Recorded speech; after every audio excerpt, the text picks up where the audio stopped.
नमस्कार दोस्तों, मैं अभिषेक कुमार। आज ऐसी गाथा को मैं उकटने जा रहा हूँ। देहाती भाषा में यही बोलते हैं।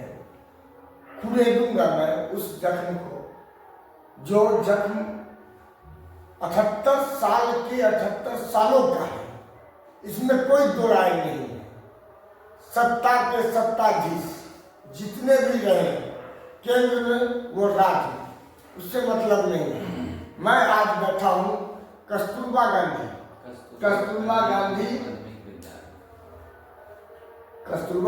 का खुद अपने हाथों से संचालित किया हुआ विद्यालय है।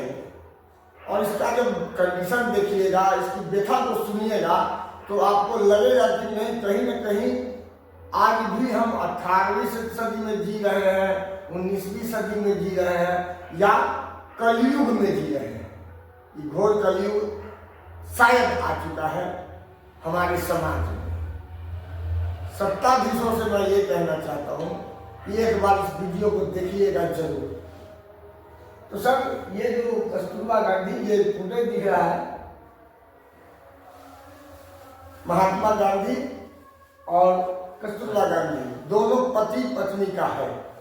और ये विद्यालय भी जो है सो कस्तूरबा गांधी का संचालित किया हुआ है और उन्हीं के नाम पर है। वो तो स्वर्गीय हो गए, ऊपर से देख रही होगी तो रोना आ रहा होगा, लेकिन अभी सत्ताधीशों को क्या कहते हैं सो देख रहे हैं। जैसे कि हम स्टार्ट करेंगे कि ये स्कूल किस ईस्वी में खोला गया था। इस स्कूल को ये तो कस्तूरबा माता का चलाया हुआ एक विद्यालय है जी, लेकिन बाद में 2 अक्टूबर 1986 से संचालित हुआ। 1986 दोबारा किसके शासनकाल में यहाँ किसका शासनकाल था? उस समय तो शायद भाजपा कांग्रेस का शासन था। चलिए, कांग्रेस का शासन था, आपने सही बताया है। उसके बाद 90 में तो जो विशेषज्ञ लालू प्रसाद यादव जी का पदार्पण हुआ, उसके बाद राबड़ी जी का पदार्पण हुआ, उसके बाद नीतीश बाबू का पदार्पण, मांझी जी का पदार्पण, और फिर से काबिल है हमारे मुख्यमंत्री नीतीश कुमार। तो आप लोगों ने कोई लेटर दिया नहीं क्या? वो आते हैं नहीं आते हैं? नहीं, वो लोग तो आते कभी आते नहीं हैं, और आते भी हैं तो यहाँ कुछ करते नहीं हैं। अच्छा, कि हम ये करेंगे, वो करेंगे, या स्कूल को डेवलप करेंगे, वैसा कुछ रहा नहीं। शिक्षकों का सुना है, मैंने सुना है कि शिक्षकों को पेमेंट भी नहीं कहीं से सरकारी सरकार से कोई मुहैया नहीं होती है पेमेंट। फ्री ऑफ कॉस्ट सेवा दे रहे हैं। गांधी जी के कदमों में हमारे शिक्षक सहयोगी भी चल रहे हैं। मतलब गांधी जी के कौन सा सहयोग? जैसे गांधी जी की सोच थी कि वॉलेंटियर तैयार करना। अच्छा।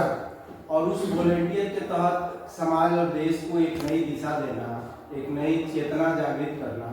उस आइडियोलॉजी को हमारे जो वॉलेंटियर हैं, यहाँ के शिक्षक, वो ये देखते हैं हुए कि अपनी व्यथा को आंदोलन नील की खेती अंग्रेजों द्वारा एक प्रथा चलाई गई थी कि हर 3 कट्ठे पे 1 कट्ठा जो है नील की खेती करनी है। अच्छा, मतलब नेसेसरी। अच्छा। और उस नील की खेती के करने के कारण हमारे यहाँ जो मजदूर, जो किसान हुआ करते थे, वो बहुत छोटे छोटे रियासत के होते थे। उनके पास 2 कट्ठा, 4 कट्ठा, 10 कट्ठा पर उनके पास खेती ही होता था। और 3 कट्ठे में अगर हम 1 कट्ठा अगर बो दें जो है वो नील, तो 2 कट्ठे में कितनी आबादी होगी जो उसे अपना भरपाया करेंगे। और उसके साथ जो है अंग्रेजों को जो है उसका मुहैया देना पड़ता था, और इन सारी चीजों से त्रस्त थे हमारे यहाँ। और एक और बात मैंने सुना है शोभन कि नील की खेती करने से जमीन बंजर हो जाती है। आज भी अगर देखेंगे हर 3 टर्म में एक बार बंजर हो जाना है, मतलब कि 10 साल 15 साल के अवधि में खेत को बंजर पड़ जाना है। और आज वैज्ञानिक ये सिद्ध कर दिया चंपारण में देखिएगा 100 में से 80 लोग जो होंगे वो चर्म रोग से पीड़ित हैं। चर्म रोग, खाद, खुजली, बिनाई, हाँ, समझ गए। इसका कारण अगर हम ढूंढते हैं, विज्ञान आज साबित कर चुका है कि वो नील की खेती का ही देन है कि आज तक जो वर्तमान पीढ़ियां है वो आज तक उस नील की खेती की जो है, जिस नील की खेती ने इतनी बड़ी उपलब्धि, इतना बड़ा सत्याग्रह, इतना बड़ा व्यक्तित्व को उत्पन्न किया हमारे देश में, जिससे हमें आजादी मिली, उसकी कहानी चल रही है। और इस पर चिकित्सा का कोई मुहिम नहीं चला आज तक के लिए सरकार के द्वारा। इस पर कहीं कोई शोध हो गया है? देखते जाइए क्या क्या है, परत दर परत खोला जाएगा इसको। तो उसके बाद जब 17 में जब कस्तूरबा आई और गांधी आए, तो उन्होंने देखा कि यहाँ की जो महिला जो है वो बिल्कुल ही शिक्षा के क्षेत्र में नगण्य है। उनके पास ना शिक्षा का तो था ही नहीं, शिक्षा का कोई प्रभाव, साथ में स्वास्थ्य के प्रति भी उनकी चेतना नहीं थी, क्योंकि हम जानते हैं कि जहाँ शिक्षा होगी वहीं स्वास्थ्य के प्रति हम जागरूक हो पाएंगे, वहीं हम समाज के प्रति जागरूक हो पाएंगे।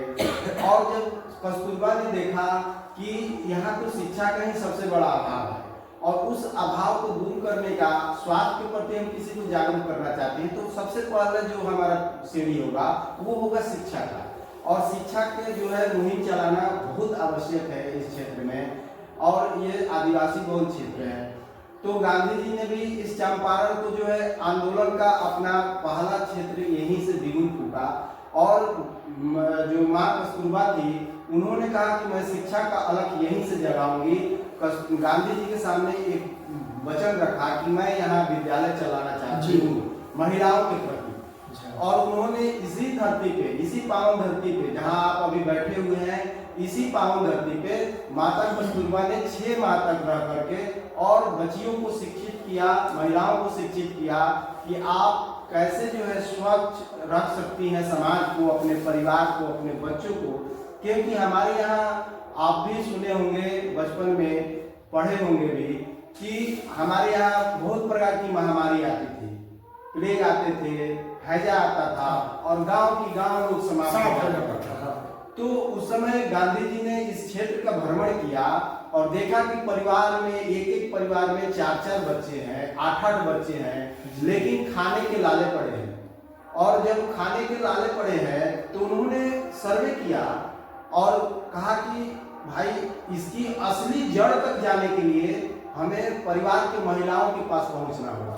मतलब जो बापू का जो विचारधारा था और उनका जो मुहिम था, उनको भी संयोग नहीं पाएंगे जी नहीं। और बड़े बातें कही जाती है सत्ताधीशों के द्वारा, और सत्ताधीश जो काबिज है वो भी और जो विपक्ष में है वो भी।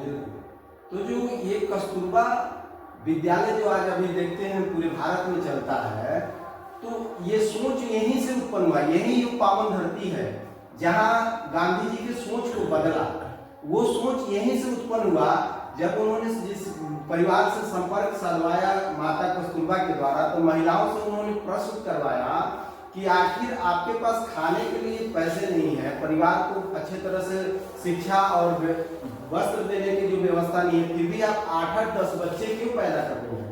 तो उन्होंने तो पहला प्रश्न रखा कि हम अगर शिक्षा के लिए भेज रहे हैं पढ़ने के लिए, तो हमारे पास आर्थिक तंगी है, हम कहाँ से जो है पैसा लाएंगे कि बच्चों को शिक्षा दें और जो है हम जो है परिवार में उनका भरण पोषण करें। तो फिर उन्होंने कहा कि आप 8 बच्चे क्यों पैदा कर रहे हैं? जब आपके पास आर्थिक तंगी है तो 8 बच्चे की क्या आवश्यकता है? तो उन्होंने कहा कि ये हैजा आता है, ये जो प्लेग आता है, इसमें जब 4 बच्चे मर जाएंगे, 5 बच्चे उस हैजे के शिकार हो जाएंगे, तो हमारे पास 4 बच्चे रहेंगे तो वो 10-10 रुपये भी कमा करके लाएंगे, तो हमारे परिवार का भरण पोषण होगा। तो गांधी जी की सोच यहीं पे बदल गया और उन्होंने कहा कि मैं ऐसी शिक्षा का व्यवस्था समाज में करूंगा जहां रोजगार परक शिक्षा होगी। बच्चे पढ़ करके निकलेंगे तो उन्हें जो उनका पैतृक जो रोजगार है उसे किसी से सीखना नहीं पड़ेगा, हम अपने विद्यालय में उनको शिक्षा देंगे और उन्होंने इसी कॉन्सेप्ट को यहीं पे क्लियर किया कि मैं ऐसे विद्यालय को समाज में लाऊंगा ताकि रोजगारपरक शिक्षा हो। उन्होंने रोजगारपरक शिक्षा का जो है नींव डाला वो कस्तूरबा विद्यालय के द्वारा, और उस कस्तूरबा विद्यालय में उन्होंने व्यवस्था किया कि बच्चों को शिक्षा देंगे साथ में रोजगार भी देंगे। तो वहां पर जो शिक्षा दी जाती है बच्चों को, तो जो झाड़ू बनाने वाले परिवार से आते हैं, कोई जो है बढ़ई के परिवार से आता है, कास्ट का काम करता है, कोई बच्चे जो है मेहतर के घर से आते हैं जो डला और दौरा बनाना जानते हैं, हमारे बिहार में जो चलता है, तो उसे बनाने के लिए वहां पे रोजगार दिया जाता था और उसके माध्यम से शिक्षा भी दी जाती थी। जैसे अब कहिएगा कि भाई किसी को खरारा बनाना सिखाना हो और उसमें शिक्षा कैसे देंगे हम वर्ग में, ये प्रश्न था। तो उन्होंने गांधी जी ने इसका कॉन्सेप्ट बनाया कि हम कैसे झाड़ू बनाना सिखाएंगे, वर्ग में बच्चे झाड़ू बनाते हैं लेकिन मैथ भी सीखेंगे कैसे, तो हम उसको साथ में उसका इतिहास भी पढ़ाना है। तो हम जानते हैं कि बांस से जो है खरारा बनता है, लेकिन बांस क्या है, बच्चे से जब वहाँ क्लास में जब बच्चे से शिक्षक जब पूछेगा कि बच्चों बताओ कि ये बांस जो है ये क्या है, इसे पेड़ कहते हैं, पौधा कहते हैं कि घास कहते हैं, तो कोई बच्चा जवाब देगा कि पेड़, कोई कहेगा पौधा, तो शिक्षक उन्हें सही उत्तर देते हुए बताएगा कि नहीं बच्चों, ना ये पेड़ है ना ही ये पौधा है, यह एक घास है। तो इस तरह से बच्चे जो है वो कॉन्सेप्ट इतिहास भी पढ़ रहे हैं, भूगोल भी पढ़ रहे हैं और ज्योग्राफी। अब ज्योग्राफी पर्यावरण पढ़ाना है तो बच्चों को हम बताएंगे कि अच्छा बच्चों बांस तो हर जगह होते हैं पूरे भारत में, क्या केवल बिहार में ही होते हैं या पूरे भारत में होते हैं, तो बच्चे बताएंगे कि नहीं हाँ सभी जगह होते हैं। तो सभी जगह होते हैं तो क्या एक ही कलर, एक ही डिजाइन, एक ही रूप के होते हैं कि अलग अलग होते हैं, तो नहीं वो अलग अलग होते हैं। यहाँ जो होता है उसकी पोर थोड़ी लंबी होती है, कहीं की जो है पतली होती है, कहीं जगह जगह का नाम बताना चालू कर दिया, देशों विदेशों का नाम, इस तरह से इस तरह से इतिहास भी बच्चे पढ़ रहे हैं। मैथ पे तो एक बांस का जो है जब लाएगा बच्चा झाड़ू बनाने के लिए उसके 4 टुकड़े करेगा, तो उससे पूछेगा, मैथ का टीचर जाएगा तो पढ़ेगा अच्छा एक बांस लाए आप इसमें से कितने टुकड़े किए, तो सर 1 2 3 4, मतलब पढ़ाई भी हो मैथ भी गए हैं, मैथ भी सीख रहे हैं, गिनती भी सीख रहे हैं, रोजगार और साथ में उनको अपना पैतृक जो रोजगार है उसका भी डेवलप भी होना है, स्वरोजगार भी होना है। इस तरह से गांधी जी का जो कॉन्सेप्ट जो तैयार हुआ इसी चंपारण की धरती से बना और पूरे भारत में आज वो दिखाई दे रहा है कि रोजगार परक शिक्षा मुहैया कराना, कैसे बच्चे पढ़ करके निकले तो बेरोजगार नहीं है। लेकिन आज के परिदृश्य में देखें तो उसमें कुछ सुधार की आवश्यकता है, क्योंकि हमारा देश विकसित हो रहा है। कैसे सुधार की अब रुक जाइए, कैसा सुधार चाहते हैं आप? मैं तो वो देख रहा हूँ कि 1917 की जो कहानी है वो आज की कहानी उससे ज्यादा दर्दनाक है। जो डेवलपमेंट है कंट्रीज का, मतलब स्टेट का नहीं, कंट्रीज मतलब ओवरऑल विदेशों का और देश का जो है डेवलपमेंट है। डेवलपमेंट के हिसाब से जो लोग गरीब हैं उनका स्तर कहाँ है?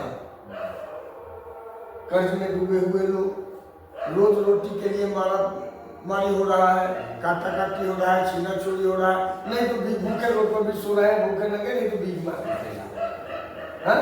तो उस कंडीशन को आप जब भापते हैं तो जैसे ये लोग क्या करते हैं कि लालू यादव के रीजन में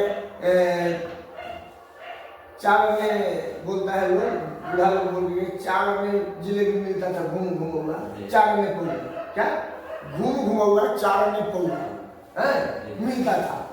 तो आज के डेट में वही घूम घुमौला 125 का हो गया है, 100 रुपए का हो गया, तो कितना गुना बढ़ा? 100 गुना है। तो 100 गुना महंगाई बढ़ती, 100 गुना इसको अगर 100 गुना उससे जोड़ते हैं तो कहाँ जाइएगा आप? इससे ज्यादा कुछ हाल उस समय थे लोग हैं, मजदूरी करते थे लेकिन खुश थे। जितना देखे उतना ही में अपना डेवलपमेंट करना चाहते थे। तो साला 4 बजे चल गया देश, अभी तुम घर आई ना तो पता नहीं चल गया कहाँ डूब जाओगे। जो कंडीशन है शिक्षा का, जो कंडीशन है स्वास्थ्य व्यवस्था का, तो शिक्षा और स्वास्थ्य और क्या चाहिए लोगों को? वन में बोले शिक्षा और स्वास्थ्य रहेगा ना गुरु जी, तो मांगने किसी को जाना नहीं पड़ेगा। मैं जानता हूँ, मैं यही जानना चाहता हूँ। मैं भी आज के डेट में मैं आपके साथ बैठा हूँ विचार करने के लिए, तो चर्चा करते हैं। अब स्कूल का जो कंडीशन है आज के डेट में, शिक्षकों को वेतन कहाँ से मिलता है, यहाँ की रख रखाव कौन करता है, कहाँ से कैसे आप लोग या श्रम दान कर रहे हैं, कहाँ तक? क्योंकि ये बहुत ही दुखद बात है कि कहीं 1 लाख रुपए कोई टीचर सप्ताह में 1 दिन आता है, ड्यूटी में जाता है, चला जाता है। बीओ साहब मार के खेत में रहते हैं, पटनी करते हैं। उसके बाद जो है सो शिक्षकों का हाल वही है, तान चला के कुर्सी पे टेबल पर रख के अपना बैठ जाकर क्लासों में। तो वो शिक्षक कौन है, आप कौन है, जिसने आजादी में गांधी जी से ज्यादा त्याग किया हुआ है? कस्तूरबा गांधी का जानते हैं? गांधी जी का तो मन था, मेरा मन करेगा कि हम कहीं में जाके बैठ जाए, लेकिन हमारे बच्चे और पत्नी हमारे अनुकूल चले, उस इला पर मतलब कुएं के पास झोपड़ी बना के बैठे रहे। ये कहाँ तक जाइए भाई? दुनिया घूम रहा है। बैरिस्टर की पत्नी थी, एक बैरिस्टर की पत्नी, सौभाग्य, ये सौभाग्य था या वो सौभाग्य था? कहने का मतलब ये सेंस यहाँ है कि त्याग कहाँ तक था और कहाँ से गुजरात से आकर के बिहार में चंपारण नेपाल के मतलब तराई क्षेत्र जिसको बोलते हैं, और उसके बाद इतने बड़े बड़े वीर पुरुष का जो है सो यहाँ आगमन हुआ। ये मतलब बुद्ध का भी कहीं ना कहीं कीर्ति है, वाल्मीकि का कीर्ति है, समझे कि नहीं? तो बहुत सारा कीर्तियां हैं हमारे इस चंपारण के धरती पर, और उसका ये बदहाल है या हाल ठीक है, सो हमारे प्रोजेक्ट होता है। प्लीज देखिए, निष्पक्षता के साथ डरना नहीं है, सच्चाई को छुपाना भी एक प्रकार का अपराध मैं मानता हूँ। आप तो सब कुछ बता ही दिए कि यहाँ पर जितने महामनाओं की देखा जाए उसमें से अधिकांशतः इस चंपारण की धरती से ही अपना लगाव रखते हैं। अर्पण तर्पण समर्पण ज्ञान और ये क्या बोलते हैं लोकतंत्र, सारी की धरती तो यही है, कला की धरती यही है। एक गाना मैं बचपन में सुना था, जब जीरो दिया मेरे भारत ने, भारत ने मेरे भारत ने, दुनिया को तब गिनती आई, तारों की भाषा भारत ने दुनिया को पहले सिखलाई, देता न दशमलव भारत तो यूं चांद पे जाना मुश्किल था। तो वही धरती है ये बिहार की धरती है। राम का जन्म कहीं और होता है, ज्ञान यहाँ से मिलता है। क्या गुरु जी हदों के असरा बन गया।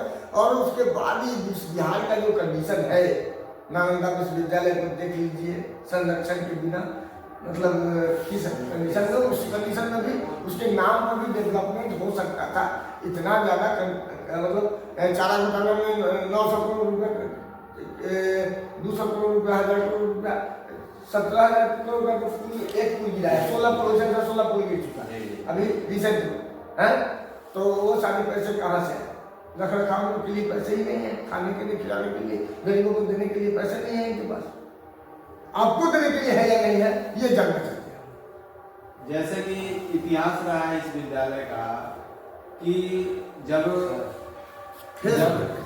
जो है महात्मा गांधी और कस्तूरबा के जाने के बाद 1986 में जब जो है इस विद्यालय की स्थापना गांव के जन सहयोग से इसका हुआ, क्योंकि जब सत्ताधारी लोग जब सत्ता में काबिज हुए 1947 में जी, तो उसके बाद से जो है गांधी जी का जो सपना था रोजगारपरक शिक्षा की, उसका उन्होंने पदार्पण किया समाज में बुनियादी विद्यालय के नाम से, और उसका स्थापना किया लोगों ने। लेकिन इस धरती को, इस पावन धरती को जहाँ कस्तूरबा ने 6 माह रख करके विद्यालय चलाया था, इसको यहाँ ना स्थापित करके यहाँ से आप जाएंगे पश्चिम, तो रोड से पश्चिम जो है उस विद्यालय की स्थापना वहाँ कर दी गई। लेकिन जो इस इलाके के जो लोग थे, जो भूमिदाता थे, जिस विद्यालय को जो है कस्तूरबा ने चलाया था, उस विद्यालय के जो भूमिदाता लोग हैं, उन्होंने सोचा कि माता कस्तूरबा का जिस भूमि पे पदार्पण हुआ, उस विद्यालय का जो है आज नामो निशान मिटने की स्थिति में है, तो उन लोगों ने, समाज के लोगों ने आगे बढ़ करके इस विद्यालय को सुचारू रूप से चलाने का स्वप्न देखा। मतलब सरकार ने यहाँ के भावनाओं के साथ खेल करके अपने बातों को जो है सो अपना नाम के लिए करने के लिए, मतलब इस नाम को खत्म करने किसी को खत्म करेंगे तभी ना कोई चीज उत्पन्न होगा। जैसे गेहूँ काटते हैं तो धान लगाते हैं, तो उसी तरह से कि जो सोना था उसको काट करके भावना, लोग की भावना के साथ जुड़ा हुआ है ये चीज। बिल्कुल, तो उसी भावनाओं को लोगों ने फिर से जागृत किया और पुनर्स्थापना किया, और इस भूमि को 1986-82 में जो है राज्यपाल के नाम से भूमिदाताओं ने भूमि को जो है दे दिया सरकार को, हैंड ओवर कर दिया। राज्यपाल के नाम से रजिस्टर्ड है। अच्छा, ये भूमि। अच्छा, और सरकार ने आश्वासन दिया कि इस विद्यालय को हम एडॉप्ट करेंगे, जिसमें 3 विद्यालय और थे, एक बखरी और एक और जो है टिमटाना, 3 विद्यालय। 1 नंबर पे ये विद्यालय था और 2 विद्यालय वो थे। लेकिन कालांतर में जो क्या हुआ कि हमारी जो प्रबंधन समिति थी, उनके सामने जो है सचिवालय वगैरह में कुछ पैसों की मांग की गई। तो हमारे यहाँ तो वॉलंटियर निःशुल्क शिक्षा दान आज तक देते आ रहे हैं मिस जो है, लेकिन जब पैसे की मांग की गई तो जो व्यक्ति अपना श्रम दान, अपना शिक्षा दान, सब कुछ सर्वस्व न्यौछावर करके और यहाँ बच्चों को शिक्षा दे रहे हैं, उनसे पैसे की मांग की गई, डिमांड की गई, जिसके कारण से जो है बच्चों का जो है भविष्य के साथ खिलवाड़ करते हुए, उपेक्षा करते हुए सरकार ने इस विद्यालय को अनदेखा करके उन 2 विद्यालयों को एडॉप्ट कर लिया। लेकिन इस विद्यालय को, जबकि 1 नंबर स्थान पे था, इसको छोड़ दिया गया और आज तक उस सरकार के दंश को यह विद्यालय झेल रहा है। लेकिन प्रथम स्कूल जो माता कस्तूरबा का जो स्थापित है, इस विद्यालय को अपना यही से हुआ, बिल्कुल यही से हुआ। और इसी विद्यालय को नंबर 1 पे सरकार के भी रिकॉर्ड में था। आज भी जो है सचिवालय में इसका फाइल पड़ा हुआ है। एक लाइन में वो उन्होंने लिख दिया कि सरकार के पास अर्थाभाव के कारण अभी इस विद्यालय को जो है अधिग्रहण नहीं किया जा सकता है। ये एक लाइन के कारण जो है इस विद्यालय को अनदेखा कर दिया गया। उसका प्रतिलिपि हमको मिल सकता है? बिल्कुल मिल जाएगा। ये प्रतिलिपि हमको बिल्कुल मुझे जो हम अपने ले नहीं जाएंगे, फोटो खींच लेंगे, दर्शकों को जरूरी है। तो उसके बाद जो है सरकार से हम लोगों ने एक लंबी लड़ाई लड़ी। आगे चल करके हमारे 2002 में जो है इसकी जो है हम लोगों ने कोड के लिए अप्लाई किया। वो चल करके हमको 2021 में मिला, नहीं जी, 2021 में जो है कोड मिल गया सरकार से हम लोग को कि यहाँ की बच्चियों का जो है हम लोग फॉर्म यहाँ से अपने विद्यालय से फिलअप कर सकते हैं। लेकिन जो सुविधा बच्चियों को अदर जो सरकारी विद्यालयों में पोशाक राशि, साइकिल राशि मिलती है, वो सारी सुविधाएं हमारे विद्यालय के आदिवासी बच्चियों को नहीं मिल पा रहा है। जिसके कारण मैं आपके चैनल के माध्यम से सरकार से ये भी मांग करूंगा कि हमारे विद्यालय की बच्चियों को जो फॉर्म फिलअप कर रही हैं, हमारे यहाँ पढ़ रही हैं, उनको साइकिल राशि, पोशाक राशि मुहैया कराई जाए ताकि बच्चियों को जो है अपनी शिक्षा में रुकावट न आए और प्रोत्साहन मिलता रहे। क्योंकि हमारे जो क्षेत्र की जो बच्चियां हैं, अधिकांशतः 90% बच्चियां जो है बहुत ही दलित परिवार से आती हैं और वो उनके दलितों के नेता बहुत है ना, दलितों के नेता बहुत है। हाँ, यही तो विडंबना है समाज की कि कहा भी जाता है, एक कहावत है हम लोग के देहाती भाषा में कि ज्यादा जोगी मठ के उजाड़, तो वही स्थिति आज हमारे समाज की है कि नेता तो बहुत हुए, लेकिन उस जिस समाज के जो नेता बन रहे हैं उस समाज के परिप्रेक्ष्य में देखा जाए तो बिल्कुल ही काम कोई नहीं है, केवल कागजों में है, केवल कागजों में काम हो रहा है। तो अगर वो धरातल पे देखें तो हमारे अगर ऐसा है, दलितों के लिए है, आदिवासी के लिए, दलितों का नाम मत लीजिए, मैं आपको बुरा लगता हूँ। जीतन राम मांझी से स्टार्ट कीजिए, जीतन राम मांझी से स्टार्ट कीजिए, अपने MP, बेटा राज्यसभा, वो तो विधानसभा, और समझियों के असमझियों के चाहिए दिला दीजिए, कोई मतलब नहीं है। उसके बाद आते हैं नीतीश जी का, अब बेटा का प्यार झलक गया है, झलक नंबर में आ रहा है साफ, लेट से लेकिन। उसके बाद आ जाइए आप लालू जी का, इनका तो पूछिए, इनका तो पूछिए मत, सारा वाला सब हो चुका है पहले से, मतलब मानव तरीके से, मतलब गोरू धो के मानव सब तरीके में भी है, समझे कि नहीं। उसके बाद ईमान के दिल कितने पक्के हैं, जिस जेल का उद्घाटन किया उसी जेल में सजा कटे हैं, इन लोगों को समझ में नहीं आएगा, बहुत लोग हैं। चलिए हाँ आगे बढ़ते हैं। लालू यादव इस विद्यालय को अपने रीजन में सरकारीकरण भी कर चुके हैं। सबका मतलब कि आप देखिएगा सबका चिट्ठी है, सब कोई जो है, जबकि यहाँ चंद्रशेखर जी भी आए हुए हैं, उन्होंने भी आश्वासन देके गए, राहुल गांधी आश्वासन देके गए। अभी हाल ही में हमारे स्कूल की बच्चियों ने, नीतीश कुमार जब आए थे तो उनकी गाड़ी को हमारे बच्चियों ने रोक दिया था यहाँ ही पे आश्रम के साथ, नीतीश कुमार के, और उन्होंने आश्वासन दिया। अभी जो कौन सा यात्रा था, क्या नाम है उसका, वो 7 निश्चय यात्रा के तहत आए थे, उस समय 7 निश्चय यात्रा के तहत जब उनका प्रशांत ने ही लिखा था तो उस समय भी हमारी बच्चियों ने उनके जब गाड़ी को यहाँ रोका तो उन्होंने भी उस समय आश्वासन, हमारी बच्चियां हड़ताल पे भी बैठी थी, अनशन पे, और उनका अनशन तोड़वाया हमारे जिला शिक्षा पदाधिकारी ने आकर के, और बच्चियों को आश्वासन दिया, नीतीश जी ने भी आश्वासन दिया कि आपके विद्यालय को हम जो है सरकारीकरण करेंगे, क्योंकि हमारी बच्चियों का मांग था। उन्होंने हमारे विद्यालय के शिक्षकों को दर्द को समझा और उन्होंने अनशन पे बैठ गया था कि हमारे शिक्षकों को जब तक घर का चूल्हा नहीं जलेगा तब तक हम अपनी शिक्षा को नहीं आगे बढ़ाएंगे, हम यहीं पे अनशन पे बैठेंगे। लेकिन जिला शिक्षा पदाधिकारी के द्वारा उन्होंने जो है शिक्षा को आश्वासन दिया कि आप अनशन तोड़ दीजिए, आपके विद्यालय को जो है हम सरकार तक आवाज पहुंचाएंगे।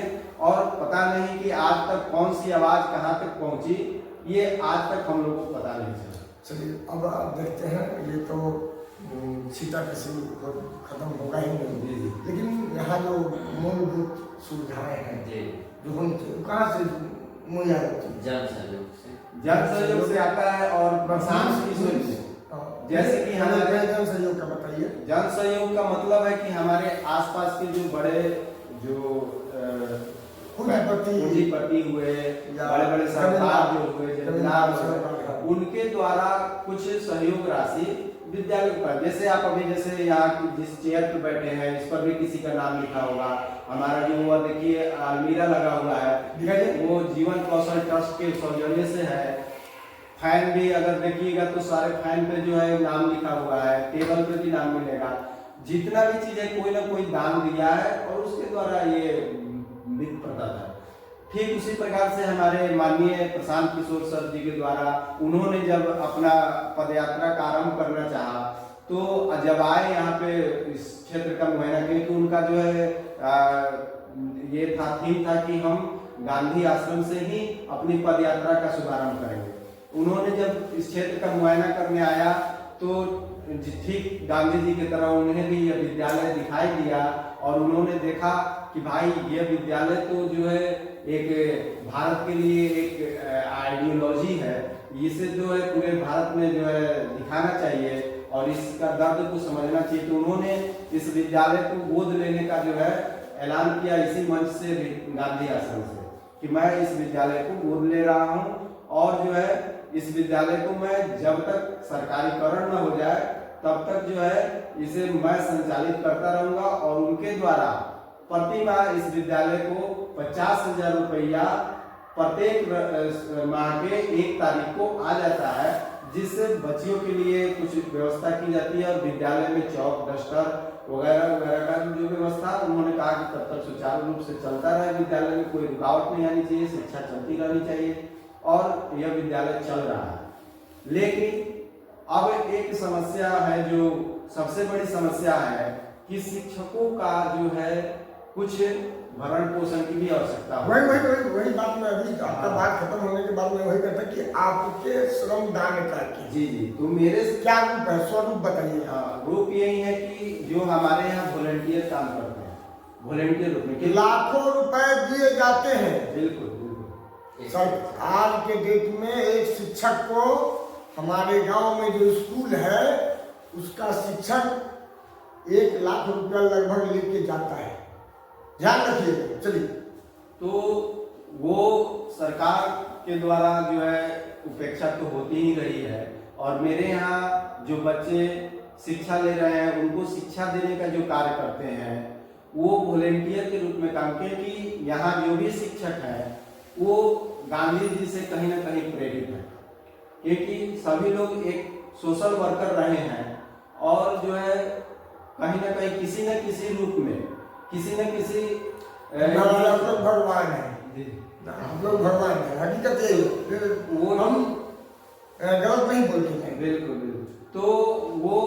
हमारे जो वॉलेंटियर हैं वो अपना श्रम दान देते। पहले भी मैंने कहा आरंभ में ही अपने वक्तव्य के कि हम कहीं ना कहीं अपना एक सोच रखते हैं कि अपने दर्द को भूल करके समाज के दर्द को भी थोड़ी सी बांटने का प्रयास करते हैं।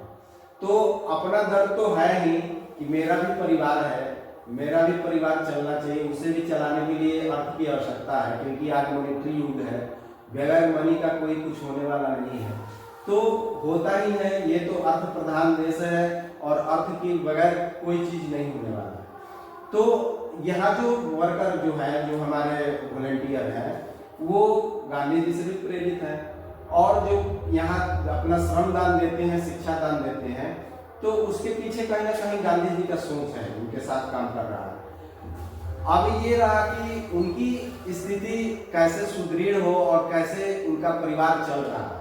तो चलने के पीछे सोच है यही है कि थोड़े में भी संतोष जो है करना। तो वो थोड़ा कहाँ से आता है, तो थोड़ा आने के पीछे का रीजन ये है। अब विशेष न बताइए, 2-5 रुपया कोई वैल्यू आज के डेट में मास्टर साहब के कुर्सी टेबल बनाने में करके कमीशन में चला जाता है। चलिए हम जानते हैं, बिल्कुल। और मैं तो स्पष्ट कर देंगे, कोई है तो हमसे चाहिए। मैं तो बोल गया, उसमें कोई कटौती नहीं, मैं जानता हूँ इस बात को, साबित कर दूंगा मैं। एक सप्ताह समय मिलेगा, साबित कर दूंगा, उसके लिए टेंशन नहीं। टेंशन इस बात का है कि मनीष कश्यप 5 साल 3 साल के मतलब फुल फ्लेज में, मतलब उनके जैसा इलेक्ट्रॉनिक मीडिया को हम लोग मानना भूल गए थे कि इसका फैक्ट के सामने और कुछ नहीं हो ही नहीं सकता है। पूरे बिहार के लोग, पूरे देश के लोग मानने लगे लाख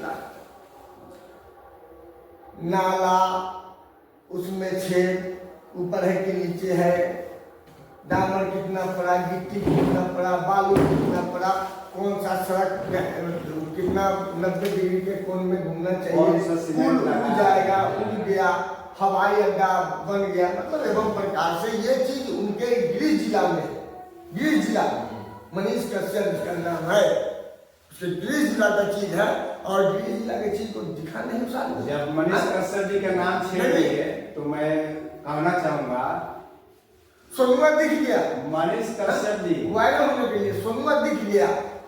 मनीष कश्यप जी अभी यहाँ पे 120 करोड़ रुपए के प्रोजेक्ट पे काम हुआ है, थीम पार्क का। गांधी जी के नाम पे जो है थीम पार्क स्थापित बिहार सरकार के द्वारा हुआ, उसमें करोड़ों के घोटाले हुए या नहीं हुए वो तो जांच का विषय है। और जो है उस पर मनीष कश्यप जी ने आया, हम तो कहते हैं कि मनीष कश्यप जी तो कुछ किए ही नहीं, केवल अपना झोला भरा। मुझसे पूछिएगा तो क्यों?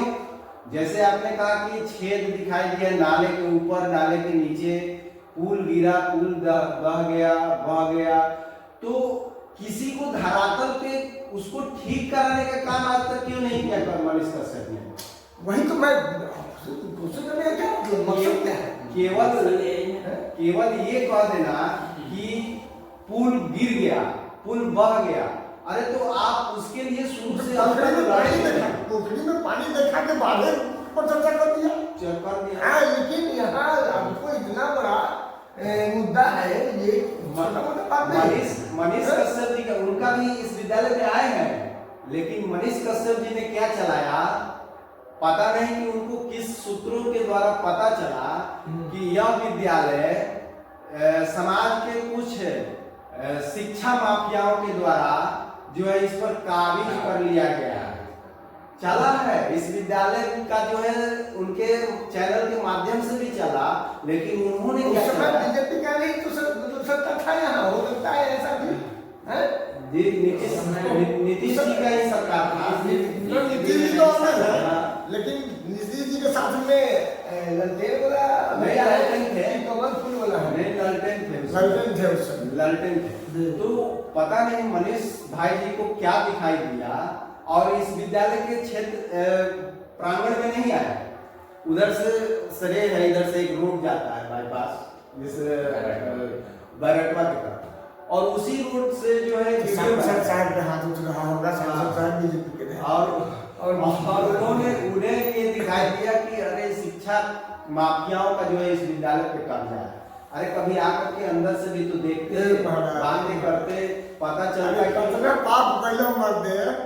ये होने पर मिला था। मनीष कश्यप भैया से भी मैं आपके चैनल के माध्यम से कहूंगा कि एक बार इस विद्यालय के प्रांगण में आए और आकर के इस विद्यालय के भली भांति से परिचित हो और तब जो है अपने चैनल के माध्यम से दिखाने का प्रयास करें और सरकार तक अपने चैनल के माध्यम से जिस तरह से आप आकर के बेखौफ जो है इस बात आप लोग को भी ध्यान रखना है कि इनके व्यथा को ऐसे नहीं जाने दें, कमेंट करें और शेयर करें, कम से कम सब्सक्राइब न कीजिएगा साहब। वीडियो को बढ़ाना जरूरी है क्योंकि ये इतनी बड़ी सच्चाई है। बहुत साहब तो निकलते हैं साल में एक बार संविधान बचाने, और शायद उनको संविधान में कितना विकल है पता हो तो हमारे कमेंट में लिख के बताइएगा। धन्यवाद। बात को बढ़ाना जरूरी है। नमस्कार।